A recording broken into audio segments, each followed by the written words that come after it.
ভালো লাগার দিক, দেশে সরকার পরিবর্তন হবে কি হবে না আমরা তখন কিছুই জানি না। তখন তো 4 তারিখে আমরা ছিলাম, তখনকার যে বাস্তব অবস্থা, ওই বাস্তব অবস্থাকে মানে মোকাবেলা করার জন্য যা যা করণীয় মনে হয়েছে তখন তাই করছি।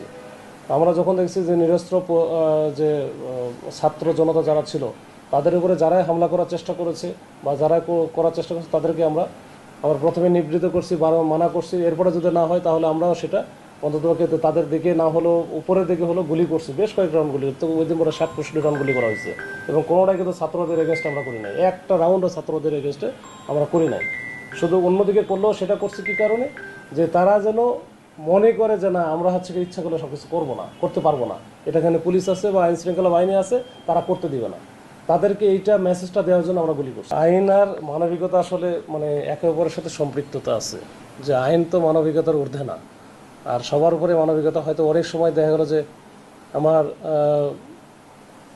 আইনের চাইতে, আইন প্রয়োগের চাইতে মানবিকতাটা বেশি বড় হয়ে দেখা যায়। ওই জন্য আমরা ওই সময় এটা একটু একে অপরের সাথে কোরিলেটেড।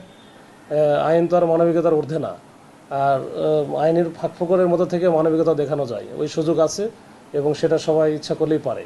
আমার একটা সফট কর্নার ছিল এই কারণে যে এই যে কোটার বিরুদ্ধে, এই কোটা বিরোধী আন্দোলন একসময় আমার 2007-08 দিকে আমিও করছি।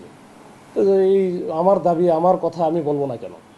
তো এটার মাথা থেকেই আমার কাছে আসে যে ঠিক আছে, ওরা ওদের শান্তিপূর্ণভাবে আন্দোলন করুক। এরপরে যখন ওরা অ্যাডওয়ার্ডের সামনে দাঁড়ালো, অ্যাডওয়ার্ডে এত পরিমাণ লোকজন হলো, ওইখানে তো জায়গা একটু কম। তখন আমি বললাম যে ঠিক আছে, তোমরা একটা কাজ করো, এখানে তো জায়গা কম, তোমাদের আবার কোনো জায়গা থেকে যদি হুট করে কেউ অ্যাটাক করে বসে তাহলে আমিও বাঁচাতে পারবো না, তোমরাও কিছু করতে পারবো না। তো ওর সাথে ভালো হয় যে জেবি মোড় যেটা আছে, জনতা ব্যাংকের মোড় যেটা, ওইখানে 3টা রাস্তার মূল কেন্দ্রস্থল শহরের ভিতরে। তো ওইখানে যাও, ওইখানে গিয়ে তোমরা শান্তিপূর্ণ অবস্থান করো। আর তার ঠিক হচ্ছে কী বলা যায়, ওটা হচ্ছে পূর্ব দিকে, মানে পশ্চিম দিকে যে রাস্তাটা গেল মানে হামিদ রোড বলে। তো হামিদ রোডের ওই পাশে ওইখানে আবার আওয়ামী লীগের অফিস আছে। তো পরে আমি আওয়ামী লীগের অফিসের সামনে অনেক লোকজন দেখলাম, তো অনেকেই সশস্ত্র অবস্থায় ছিল। তো বিষয়টা আমার কাছে মনে হয়েছে যে এটা যে কোনো সময় ঝামেলা হতে পারে। তখন আমি মাঝামাঝি একটা জায়গায় অবস্থান নিলাম এবং বিজিবিও ছিল, বিজিবিকে ওই মাঝখানে রাখলাম যে কোনোভাবেই যেন দুইটা পক্ষ এক জায়গায় না হয়। আমাদের ইন্টেনশন ছিল কোনোভাবেই কোনোরকম কোনো রক্তপাত হবে না, কোনো হতাহতের ঘটনা যেন না ঘটে, সেইটার জন্য যত প্রচেষ্টা, আপ্রাণ চেষ্টা করছি। ওই ভাইরাল যেটা হয়েছে ওটা তো আমি ওদেরকে শান্ত করছি। এরপরে আমরা আসা এদিকে বলছি কোনোভাবে যেন এদিকে না আসলে কিন্তু ঝামেলা হবে, যে আমরা কিন্তু কোনোভাবে এটা অ্যালাউ করবো না। তো এরপরে বিজিবি যখনই ওরা আবার হচ্ছে অনেক সময় বিক্ষুব্ধ হয়ে যাবে, যে আওয়ামী লীগের ওইখানে অফিসের সামনে অনেক লোকজন ছিল, তারা কিন্তু একটা পর্যায়ে মাঝে মাঝেই কিন্তু যে বিক্ষুব্ধ হয়ে এদিকে আসার চেষ্টা করতেছিল, যেহেতু তারা সশস্ত্র অবস্থায় ছিল। আর এদিকে তো ছাত্ররা যারা ছিল আসলে ম্যাক্সিমামই ছিল নিরস্ত্র অবস্থা, একেবারে নিরস্ত্র, আমি সব জ্বলন দেখছি। তো ওই জন্য আমি চাইছি যে কোনোভাবেই দুই পক্ষ যেন এক না হয়। আর এর মধ্যে কয়েকবার চেষ্টা করছিল আমাদের, কিন্তু প্রতিহত আমরা কিন্তু সরাইও দিছি, আমরা আসতেও দিইনি, ইভেন গুলিও হয়েছে। আমরা বেশ কয়েকটা রাউন্ড কিন্তু গুলিও করছি ওইদিকে, যেন ভয়ে কেউ না আসে। আর এদিকে এর মধ্যে যখনই ঝামেলা হয় তখন আবার বিজিবি আবার সরে যায়। যখনই বিজিবি সরে যায় তখন তো আমার একাই ছাড়া আর কেউ নাই। তো এরকম কয়েকবার হয়েছে। তো আমরা ওইখানে একাই ছিলাম থেকে তারপরে ওখানে প্রোটেকশন দিয়েছি। কিন্তু উল্টা দিকে যে রাস্তাটা ছিল, যেটা থানার দিক থেকে আসে, শালগাড়ির ওদিক থেকে, ওই রাস্তায় আমাদের একটা পার্টি ছিল। তো ওই পার্টি যাই হোক এদের সাথে মনে হয় কোনো কারণে দূরত্ব হয়েছিল, বা ওরা মানে ভয়ে, পাশে থানা ছিল, থানার ভিতরে গেছিলো। এই যাওয়ার কারণে যে রাস্তাটা যে ফাঁকা হয়ে গেছে, এটা তো আমরা এই পাশে থেকে, ওখানে তো হাজার হাজার ছেলেবেলে, এ পাশ থেকে ও পাশ দেখা যায় না। তো ওই জায়গাটা ফাঁকা হওয়ার কারণে তো কিন্তু ওই যে দেখলেন যে শেষে যে গুলি করলো, ওখানে সাইদ নামের একজন ব্যক্তি ছিলেন, উনি যে উপজেলা চেয়ারম্যান নির্বাচন করছিলেন বা ওইখানে ভাড়ারা ইউনিয়নের চেয়ারম্যান ছিলেন।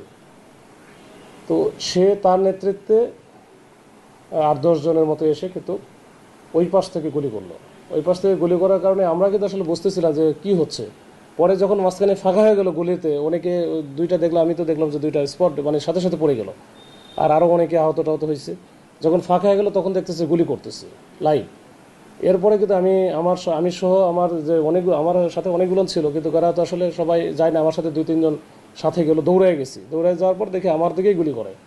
তো আমার দিকে যখন গুলি করে তখন আমি একটা সাইড হয়ে যাওয়ার পরে একটা আড়াল নিয়ে একটা ওখানে ছিল, পোল ছিল, ওইখান থেকে নিয়ে আমি গুলি করব। পরে দেখি আমার সাথে যে 2 জন আসছে, 2 জনের কাছে আবার কোনো অস্ত্র ছিল না। পরে আমি ওদেরকে ডাকি, এর মধ্যে ছাত্ররা আবার আমার পিছনে যোগ দেয়। তো ছাত্র আসে, আমি তো প্রথমেই ছিলাম, এরপরে আমার পেছনে পেছনে ছাত্র আসে, আমার পুলিশের লোকজন আস্তে আস্তে আসতে থাকে, এরপরে দুইজন পুলিশ যাদের কাছে অস্ত্র ছিল তাদেরকে আমি ডেকে নিয়ে ওরা তখন এসে আমরা গুলি করি। এই গুলি করার সাথে সাথে কিন্তু ওই যে যারা কিলার আর কি, ওদের দিকে গুলি করি,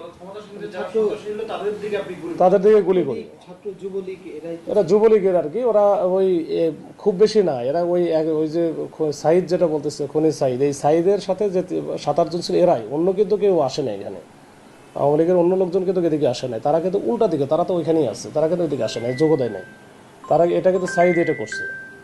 এরপরে কিন্তু আমরা হচ্ছে ওইখানে গিয়ে যখন গুলি করি তখন কিন্তু ওরা গুলি করার পরে ওই দেখে যেমন যে সে মানে একটু হয়ে গেছে, যে মানে ও বুঝতে পারতেছে না যে পুলিশ আমাদের গুলি করবে, এটা বোঝে নাই। যখনই আমরা গুলি করছি তখন কিন্তু সে হতচকিত হয়ে যায়, হয়ে সে সাথে সাথে ওই উল্টা দিকে ঘুরে দৌড় শুরু করে। এরপরে তার পায়ে লাগছিল এবং সে পড়ে গেছিল, কিন্তু তারপর আবার ওড়ে। তো যাক, সাইদের পায়েও গুলি লাগছে, পরে সে স্বীকারও করছে ওই যে হয়তো এখন বাইরে কোথাও আছে, হয়তো এর টিম ম্যাক্সিমাম সবই ধরা পড়ছে, শুধু ও সারা মোটামুটি ম্যাক্সিমাম ধরা পড়ছে। তো এই তখন কিন্তু ছাত্র যা ছিল সবাই কিন্তু মানে দাবড়ানোর পরে সে তো ওখান থেকে দৌড়ে ভাগছে। এর মধ্যে তার গাড়িটা ছিল এখানে, গাড়িতে আসছিল, সেই গাড়িটা পোড়াই দিয়েছে। তো এইটা ছিল মূলত 4 তারিখের ঘটনা। এরপরে তো আমরা সে দেখলাম যে 2টা লাশ, তারপরে ওখান থেকে তারাই হচ্ছে লাশটা মিছিল করলো, করে যে যার মতো করে, তখন তো যে অবস্থা ছিল আসলে ওই পোস্টমর্টম বা অন্য কোনো কিছু করার সুযোগও ছিল না, যার যার মতো করে নিয়ে গেছে।